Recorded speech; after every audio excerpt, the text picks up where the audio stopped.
Le rappeur Diddy vient récemment d'être accusé d'harcèlement par son ex-copine. Sean Diddy Combs. Sean Diddy Combs is facing new allegations. Elle avoue être victime de violences conjugales durant 15 ans, durant lesquelles Diddy l'a obligée à commettre des actes sordides sous l'emprise de substances et d'alcool. Hey, wrapped up in that blanket. Let's go jog. What you gotta say now? You ain't got shit to say. Question, is there anything that you may want to confess tonight before you go in? I keep everything right here. There you go. Or right here. Mais en réalité, c'est pas la seule. Vu que depuis 30 ans, Diddy est au sein d'énormément d'affaires très glauques. I'm a savage! Whatever I want, I'm going to get! There has been negative propaganda put out about me. If they knew there was going to ever be a YouTube, a lot of stuff probably wouldn't have got played out like it did. Durant ces soirées un peu bizarres où il invite toutes les célébrités du moment, où il les manipule pour les exploiter de manière très intime, et ce, même sur des enfants. Puffy's place was like just filled with chicks and Gene, like non-stop. Yeah, but you were 13. What were you seeing? I went there to see the lifestyle. Right. And I saw it. It was pretty wild. There were very curious things taking place, and I didn't necessarily understand. You're a dad now. Would you ever send your kid to Puffy camp?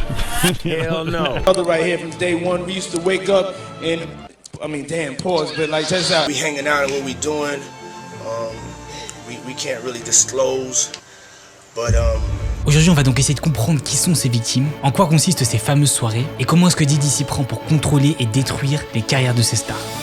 A commencer par l'affaire très récente avec l'artiste Cassie, qui a déposé plainte contre Diddy très récemment après plus de 15 ans de relation, pour cause de violences conjugales et de trafic S, et plein d'autres choses que je pourrais pas vraiment expliciter sur YouTube, mais qui je vous assure font terriblement froid dans le dos. Alors on parlera bien en détail de cette affaire plus tard dans la vidéo, parce que déjà il faut comprendre d'où viennent toutes ces accusations que Diddy a reçues, et ce depuis une trentaine d'années. Parce que oui les amis, ça a commencé depuis très longtemps, et notamment avec l'artiste Usher, et je vous préviens, c'est une histoire très sordide. Et pour ça il faut remonter au début des années 90, où on est en plein dans l'explosion du rap et du R&B, et le jeune Usher, qui est à peine âgé de 13-14 ans, dégage un talent monstre. Donc il se fait très vite repérer par Diddy, qui à l'époque s'appelait Puff Daddy, puis P Diddy, enfin bref, il a changé de nom tout le temps, aujourd'hui c'est Diddy, mais vous allez voir qu'il se fait repérer malheureusement pas que pour son talent d'artiste. D'ailleurs en parlant de talent, si vous êtes un artiste ou un manager d'artiste, et que vous êtes complètement perdu dans votre marketing musical, que vous savez pas par où commencer, et ben j'ai fait une toute nouvelle étude de cas, qui consiste en 45 minutes de vidéos explicatives complètement gratuites, qui vous explique en détail comment j'ai aidé plus de 150 artistes à avoir plus de visibilité et à gérer leur communication sur les réseaux sociaux, et vous allez voir que je vous ai même mis un cadeau spécial pour Black Friday. Mais je vous en dis pas plus, si vous êtes intéressé, le lien est dans la description juste en dessous et en commentaire épinglé. Donc pour revenir à l'histoire de Usher et Diddy, Diddy décide très rapidement de prendre Usher sous son aile et en fait de le développer musicalement dans ce qu'il appelle la Puffy Flavor Camp, ce qui veut dire en français le camp d'arômes de Puffy. Alors déjà ça doit sonner une alarme chez vous parce que quand on mélange les bonbons aromatiques et les enfants et surtout que tout ça est géré par un adulte, ça devient un peu bizarre quand même et ça sonne pas vraiment légal. We're sending you New over York to City. something called Puffy Flavor Camp There you go. to learn Flavor Camp. Yeah, Flavor that's what it was called. Et en fait, ça s'est très vite vu de la manière dont Diddy a commencé à accompagner Usher, notamment de manière très intrusive. Vu que pour lui, la meilleure manière d'aider ses artistes, c'est carrément qu'ils viennent vivre chez lui. Sauf que je vous rappelle, Usher à l'époque, il a que 13-14 ans, faut bien vous rappeler. I moved to New York City, and I lived with Sean Puffy Combs for a year. Usher s'installe donc chez Diddy, pensant de manière complètement innocente qu'il va le développer musicalement, il va lui permettre de se connecter avec d'autres personnes de l'industrie, de rencontrer du beau monde, et Diddy va même jusqu'à donner de l'argent à Usher tous les jours. Do you have money? What's going on? I mean, I had like per diem. Sauf que Usher se rend compte très vite que la situation commence à déraper, qu'on passe rapidement à une relation professionnelle à une relation un peu plus personnelle. Et notamment à un événement bien précis qui est assez inquiétant, qui a vu le jour bien plus tard dans la carrière de Usher, où il a avoué que Diddy lui demandait très souvent de partager le lit. C'est un peu bizarre, non? Je veux dire, il est pas censé être multimillionnaire, avoir des grosses maisons avec plein de lits, plein de chambres. Donc pourquoi est-ce que Diddy veut partager son lit avec Usher, qui encore une fois, je vous le rappelle, n'a que 13-14 ans à l'époque. Il y a même cette interview super malaisante avec Kevin Hart qui date de très longtemps, où Diddy essaye de rendre ça à peu près normal, mais on voit tous que c'est bizarre. If we can, let's just put the camera a little this way, just so we're not. I don't want my shot to even, like, I don't want it to come close to the bed. Il n'y a aucune situation logique où il y a un adulte comme Diddy qui devrait partager son lit avec Usher, même en tant que grand frère de la musique. Et Usher déclare même que Diddy est un peu son frère et qu'ils se réveillent ensemble, même si ça peut paraître un peu étrange. Il y a même cette fameuse séquence où il y a Diddy qui dit à Usher qu'ils se battaient un peu le matin pour leur bol de céréales. my brother right here from day one. We used to, back in the days when he was like 10 and I was a little bit older, his older brother, we used to fight over the Frosted Flakes. You know what I'm saying? But it's my brother for real. We used to actually wrestle off of the Frosted Flakes because he used to always get them early. Now he's one of the richest stars in the world. And I love him. What the did Puff just say? Il y a même eu des allégations qui ont circulé qui disent que Diddy aurait peut-être exposé Usher très très tôt à des substances ou à de l'alcool, notamment durant ces fameuses soirées qu'on appelle les white parties, qui sont très connues dans l'industrie, alors notamment pour l'ambiance, mais aussi parce qu'elles sont très cheloues. Biggie Smalls was there. Biggie Smalls was there. Lil Kim, Craig Mack. All these people are hanging around. Yeah, man. Faith Evans. Mais ce qui est suspect, c'est que si Usher a tant aimé ces soirées, pourquoi quand on lui pose la question s'il enverrait ses propres enfants chez Diddy, il répond ça. You're a dad now. Would you ever send your kid to Puffy camp? Hell no. Alors vous inquiétez pas, toute cette affaire s'affinera au fur et à mesure de la vidéo, mais je tiens juste à faire une petite note juste maintenant qui va être importante pour comprendre la suite de la vidéo. C'est qu'il y a beaucoup de choses que je vais dire dans cette vidéo qui sont des allégations. C'est-à-dire que des fois il y a des histoires que je vais raconter qui sont juste des expériences personnelles ou des témoignages rapportés par des gens qui vivent dans l'entourage de Diddy. Donc dans ces cas bien précis, il n'y aura pas de preuves exactes. Mais certaines fois, il y aura des accusations bien précises avec des preuves qui sont même allées jusqu'au tribunal et qui prouveront que les choses se sont vraiment passées. Voilà, petite distinction à faire pour la suite de la vidéo, distinguez bien les deux catégories, donc entre les allégations et entre les vrais faits qui sont prouvés. D'ailleurs, petite question, qui est l'artiste que Usher a accompagné durant sa carrière? Si vous connaissez très bien l'univers musical, vous savez que c'est Justin Bieber, et je vous parle pas de Justin au pif parce que lui-même a été victime des manipulations de Diddy. Et ça va être super intéressant d'étudier son cas parce qu'on va découvrir le mode opératoire de Diddy. Donc à l'époque, Justin n'a que 15 ans, exactement comme Usher à l'époque, à croire que Diddy sait à quel âge malheureusement il faut attaquer. Et c'est un beau jour que Diddy décide de ramener Justin à sa maison, un peu comme un grand frère de l'industrie musicale. Il décide donc de le faire un peu rêver, voilà, il lui montre sa voiture, il lui montre sa grande maison, et même pour le motiver, il lui dit que quand il aura 16 ans, il pourra conduire cette fameuse voiture de course. As soon as you turn 16, you know what I'm saying? I'm gonna let you rock this every time. Right here? Yeah, this gonna be yours. So every time you come in LA, it's a little dusty, but you know, go get the front shot of this. Man. And then out. Minute. Woo. Okay. Okay. All right, so I'm gonna be driving this next year. Yeah, when you get 16. Et que s'il atteint un aussi gros succès musical qu'il le veut, il pourra même espérer avoir la maison de Diddy. And then when you get 18, you get the house. You get the mansion. Okay. Yeah. Mais évidemment, à l'époque, Justin n'a que 15 ans, il est émerveillé quand on lui dit ça. Et il suffit de voir ses yeux, son sourire. Where we hanging out and what we doing, we can't really disclose, but it's definitely a 15-year-old's dream. He signed to Usher. I'm signed to Usher. I had legal guardianship of Usher when you know he did his first album. I did Usher's first album. I don't have legal guardianship of him, but for the next 48 hours, he's with me. So and we gonna go buck full crazy. Il voit pas le mal dans l'histoire, un peu comme Usher à l'époque, et il veut juste suivre son grand frère musical. Et en fait, c'est ça le problème, c'est qu'il a totalement confiance en Diddy. Et en fait, c'est ça que fait Diddy, c'est qu'il promet énormément de choses aux personnes qu'il va accompagner pour les exploiter musicalement et aussi de manière plus intime. Donc sa méthode est très simple, il ramène des artistes dans son univers pour les faire un peu rêver, de préférence des petits jeunes parce que c'est plus facilement influençable, puis il dit que potentiellement ça pourrait leur arriver s'il laisse Diddy faire les choses. Donc jusque là, rien de mal, on se dit qu'il veut aider des gens, sauf que quand Diddy a la main sur la carrière musicale de ses artistes, en réalité il a la main sur leur vie entière. Parce qu'en fonction de si l'artiste veut coopérer ou non, Diddy va plus ou moins créer des connexions, créer des opportunités musicales pour lui. Si par contre l'artiste est un peu plus difficile en négociation, par exemple s'il veut pas vraiment participer à ces soirées un peu cheloues, dans ce cas-là, Diddy n'aura aucun scrupule à détruire sa carrière. What did I mean about the power Puff had? With the radio stations in New York, didn't breathe hard. Puff got one of the hottest DJs off of Hot 97 because she wanted to put up a picture of him getting his pants pulled down. Donc est-ce que vous comprenez maintenant le chantage émotionnel qu'il met dès le début de la carrière de ces artistes, en utilisant ses connexions, son argent et son pouvoir? Et d'ailleurs, qu'est-ce qui se passe dans ces fameuses soirées organisées par Diddy? Parce que c'est vrai que depuis le début j'en parle, mais je suis pas vraiment rentré en détail dedans. Alors généralement ça se passe à New York ou Los Angeles, enfin bref dans des grandes villes, et Diddy va inviter absolument tout le gratin d'Hollywood ou toutes les stars du moment. Que ce soit des stars de cinéma comme Jamie Foxx, Will Smith. Filming this, and it's a pool party that is ridiculous, man. And I look up and I see Dr. Ruth. I don't know if you know who that is. The sex lady. I see Dr. Ruth. I said, Miss Ruth, could you please come over here? This guy by the name of Sean P. Diddy Combs. I need you to come meet him. I need this for my camera. Dr. Ruth and Puff at the Beverly Hills Hotel pool, dancing, doing their thing. Go up, but Puff say this party, Playboy, this party right here, I see $1.5 million. I said, nigga, what? You spent $1.5 million on this party? Ou encore des artistes célèbres comme Kanye West, Pharrell Williams, Jay-Z. Et alors à l'époque ils appelaient ça les white parties parce que tout le monde devait s'habiller en blanc. Et comme vous pouvez l'imaginer, il y a tout pour faire une bonne soirée. Une énorme maison, une piscine, du beau monde, des mannequins, et évidemment une grosse dose d'alcool et de substances. Mais si ces soirées sont si bien, pourquoi est-ce que le rappeur Fabolous dit ça dans ses stories Instagram? Donc il dit, je cite, j'ai dit à Diddy que j'allais aux toilettes et finalement je suis parti. Ou encore, il était 7h du matin et le mec était encore chaud. Et pourquoi est-ce qu'aussi dans cette interview de Diddy où il appelle absolument tout le monde Daddy, ce qui dans ce contexte ne veut pas dire papa, mais qui a plutôt une connotation un peu sensuelle. I like when you like this, Daddy. Daddy, I like when you scrambling and scraping. I like that. Pourquoi est-ce que Fabolous semble super gêné? Et quand Diddy lui dit que ça serait cool qu'il organise l'anniversaire de Fabolous a pas l'air super chaud. Why won't you party with me for your birthday, man? We partied for my birthday before. You came to my party. No, but me and you ain't never really party, you know what I'm saying? Qu'est-ce qui s'est passé pour qu'il soit aussi mal à l'aise? Bon, je vous laisse deviner par vous-même. Et bon, je pense que les avances de Diddy ont un peu dû refroidir Fabolous. Mais par contre, il y a deux autres rappeurs qui n'ont pas été vraiment refroidis par ces avances. À commencer par Rick Ross avec cette photo très suspecte, ainsi que toutes les soirées qu'il a pu faire avec Diddy où des gens ont vu énormément de choses. Oh, Rick Ross. Rick Ross. That's all I'm gonna say for now. On a aussi eu French Montana qui a été pris en photo dans cette position avec Diddy qui, bon, il est très collé serré. Ou on a encore cette vidéo où les deux artistes semblent être très proches. Happy birthday to you. Happy birthday, dear French. Happy birthday to you.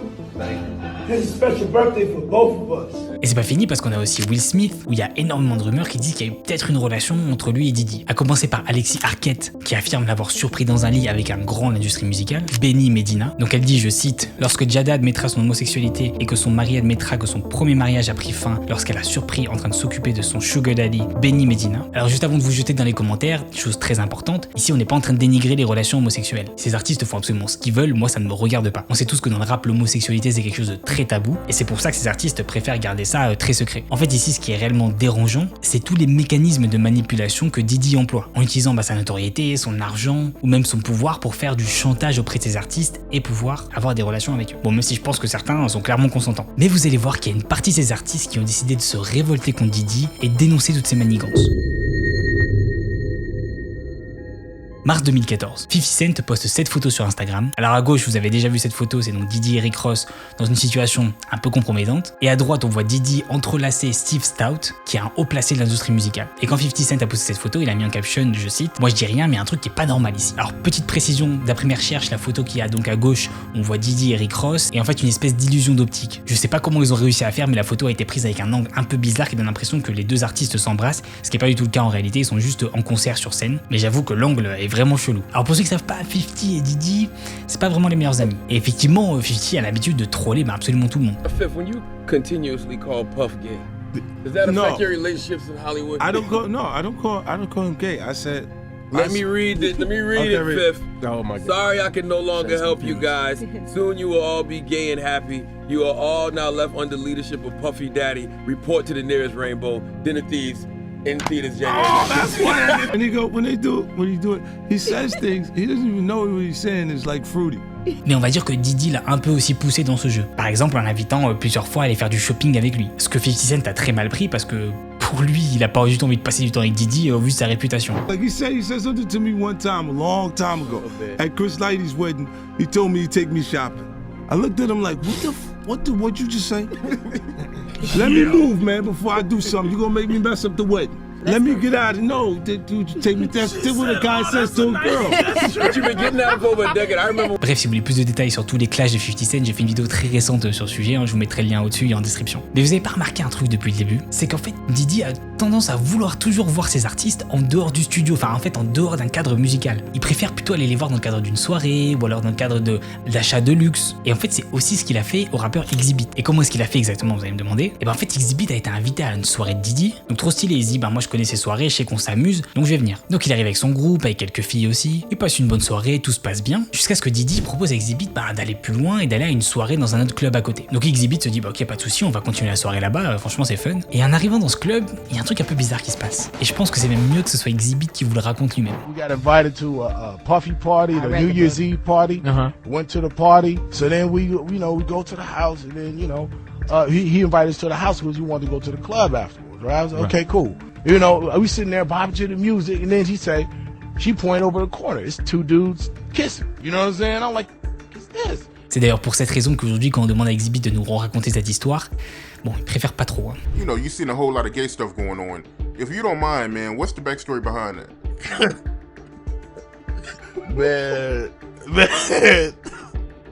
Man, I ain't gonna touch man. Shit. Ce qui est d'ailleurs complètement l'opposé de l'ancien garde du corps de Diddy, qui lui a décrit différentes situations durant lesquelles il a vu Diddy, que ce soit en train de faire des courses dans un magasin un peu exotique. This is the first time I was ever in an exotic bookstore with Puff. He picked up some things from up here on my left side. So when I went by there and I looked up there and it said butt plugs. And I was like, hey yo!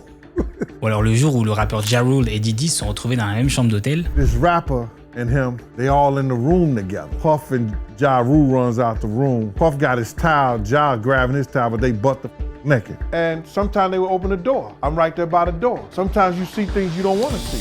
Après, comme je vous l'ai dit, toutes ces histoires sont à prendre avec des pincettes, vu qu'on n'a pas forcément des preuves de tout ça. Et qu'au passage, quand l'ancien garde du corps de Diddy parlait sur lui, il avait un bouquin à vendre aussi. Mais 50 Cent et Exhibit sont pas les deux seuls rappeurs à avoir refusé toutes ces avances de Diddy. Vu que le rappeur The Game avoue avoir aussi passé pas mal de temps avec Diddy, 2 ans pour être exact, durant lesquels Diddy arrêtait pas de lui dire « Ouais, t'inquiète, je vais te signer dans mon label Bad Boy Records ». Donc The Game il s'est dit « Ok, bah moi je vais jouer le jeu, je vais passer du temps avec Diddy ». À ce moment-là, on est en 2002, il y a des opportunités pour The Game. Il se dit qu'un petit boost pour sa carrière musicale, bah bon, ça serait pas mal quoi. Mais en fait, en 2 ans, ils ont pas mis les pieds une seule fois dans un studio de musique. Mais donc qu'est-ce qui s'est passé exactement? Donc en fait Diddy en a mis plein les yeux à The Game pendant 2 ans, il s'est un peu occupé de lui, voilà, il a fait voyager, il lui a acheté des vêtements de luxe, etc. En fait le but c'était de lui montrer tous les avantages qu'il y avait à traîner avec Diddy. I started kicking it with Diddy, right? I ran around with Diddy for 2 years, and this nigga Diddy, we never went to the studio one time, but he was like, yo, with your demo, that you know, bad boy, but hey, Playboy, hey, here go a watch, Playboy, here go a chain, Playboy. I'm like, yo, we ever gonna rap? Like,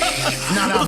I was doing it for 2 years. Yo, but the jet leaves at 5. We going to Miami, Playboy. We going to, you know what I'm saying? We going to New York. We in ATL this weekend, Playboy. Pop out. And I was going everywhere. Mais bon, The Game a été vraiment malin. Il est pas rentré dans le jeu de Diddy et il s'est dit qu'il allait plutôt signer avec Dr. Dre, ce qui était beaucoup mieux pour lui. Et en fait, peu importe que ce soit un homme ou une femme, l'objectif de Diddy à chaque fois est de rendre la personne addicte et dépendante de lui, que ce soit financièrement ou émotionnellement, pour avoir 200% du contrôle sur la personne. Et ça, c'est pas moi qui le dis, c'est Cassie, donc l'ex-copine de Diddy, entre 2007 et 2018, qui a très récemment déposé plainte contre lui, donc le 16 novembre dernier, et qui affirme avoir vécu des atrocités que je peux vraiment pas citer sur YouTube. Je vous renvoie vers les documents officiels de cette accusation qui sont disponibles sur internet. D'ailleurs, quand je vous ai demandé sur Instagram si vous étiez au courant de cette affaire, il y a quand même 40% d'entre vous qui savaient ce qui se passait. Mais du coup, durant cette déposition, Cassie décrit un véritable enfer qu'elle a vécu durant ces différentes années, un cauchemar durant lequel elle était sous substance H24, ou alors alcoolisée, et Diddy lui demandait de faire des trucs assez traumatiques. Jusqu'à même la filmer à faire différents actes avec d'autres hommes pour le propre plaisir de Diddy. Et si elle était pas d'accord, il pouvait même aller jusqu'à la violenter. Et là, vous allez dire, oui, mais d'accord, mais pourquoi est-ce qu'elle a pas prévenu la police? En fait, le souci, c'est que c'est comme si c'était dans un cauchemar qu'elle pouvait pas se réveiller. Et c'est là où on voit que Diddy est fort pour emprisonner les gens. Elle était tellement dépendante en fait de lui financièrement parce que c'est lui qui gérait sa carrière musicale depuis le début. C'est aussi lui qui payait son appartement, sa voiture, ses vêtements de luxe, sa bouffe, tout en fait. Bref, elle était complètement entretenue par lui de A à Z. Et là, vous pouvez dire, oui, mais les autres personnes dans les soirées, ils voyaient ce qui se passait, pourquoi est-ce qu'ils ont pas parlé? Et ben en fait, encore une fois, Diddy a tellement de pouvoir qu'il peut détruire une carrière en un clin d'œil. Et il faisait même signer des accords de confidentialité à certaines personnes. Donc en gros, il gardait leur bouche fermée avec de l'argent. Et en fait, c'est par peur de tout perdre qu'il retenait Cassie de dénoncer Diddy. Et quand je dis tout perdre, je parle même de perdre sa vie. Final question, is there anything that you may want to confess tonight before you go in? I keep everything right here. Or right here. Parce qu'avec un psychopathe comme Diddy, on sait pas jusqu'à où ça peut aller. Par exemple, quand Cassie a commencé à fréquenter Kid Cudi en 2012, Diddy a complètement pété un câble et justement, il a menacé Kid Cudi de faire brûler sa voiture. Et vous savez quoi? Quelques jours plus tard, ça s'est réellement passé. Donc bon, maintenant, j'espère que vous comprenez dans quel tourment émotionnel était Cassie. Comme dans cette séquence où on la voit se cacher sous une couverture.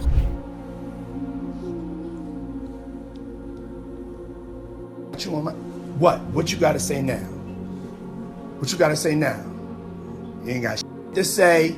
En fait, si vous voulez, c'est exactement comme dans les films d'horreur. Il y a la victime qui est bloquée dans une maison hantée, qui peut pas s'en sortir et qui est constamment tourmentée par le monstre. Et le pire, c'est que même aujourd'hui, Diddy a réussi à faire taire Cassie en trouvant un arrangement à l'amiable à peine 24 heures après qu'elle ait parlé, et surtout en lui donnant un gros chèque de 100 millions de dollars. Donc encore une fois, vous le voyez, l'influence, le pouvoir et l'argent de Diddy ont réussi à faire taire tout le monde. Et si vous voulez beaucoup plus d'infos sur cette histoire, je vous recommande très fortement la vidéo de Stevie de Music Feelings, qui est rentré beaucoup plus en détail dans cette affaire. Je vous mettrai le lien pareil au-dessus et en description. Mais le pire dans cette histoire, c'est que Diddy semble pas s'arrêter là et qu'il est dans son viseur des nouvelles proies. après une séquence où une artiste va brandir une pancarte et je vais vous demander de bien lire ce qu'il y a écrit dessus. C'est parti.